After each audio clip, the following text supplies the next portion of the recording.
Mesdames et messieurs, c'est un moment important du Festival du Livre que cette remise du prix du concours de la nouvelle. Nous avons 5 lauréats, puis nous avons un prix spécial. Et c'est donc Monsieur le maire qui va vous présenter cela, accompagné de Didier Van Kovlar, notre écrivain bien connu, prix Goncourt. Merci de votre présence.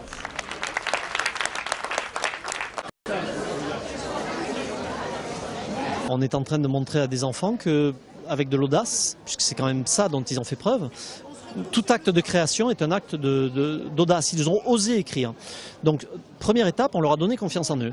Deuxième étape, on leur montre que par l'écriture et par la lecture, on arrive à se créer des perspectives et on arrive à obtenir une reconnaissance du milieu dans lequel on est. Là, les parents ont reconnu leurs enfants, les enseignants ont reconnu leurs élèves, les écrivains ont reconnu les élèves. Donc il y a véritablement une espèce, c'est pas unilatéral, c'est un échange qui se crée entre l'enfant et le monde adulte. En quoi c'est un enjeu majeur dans la société actuelle? C'est un enjeu majeur tout simplement parce que la connaissance de la langue, c'est une garantie qu'on va être capable d'exprimer ses sentiments, de développer son argumentation, de donner son avis dans les meilleures conditions possibles, avec le plus de précision possible. Au-delà de ça, l'imagination, la lecture développe la capacité d'imagination et donc la créativité.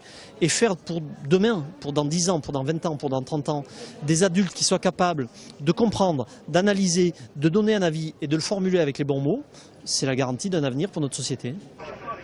Parmi nous pendant ces 3 jours, tout le succès qu'il mérite, avec un formidable public. Merci d'être des nôtres et fidèles à ce rendez-vous. Le prix Paix des Anges 2016 a été attribué cette année à Akli Tadjer. Voilà le monsieur.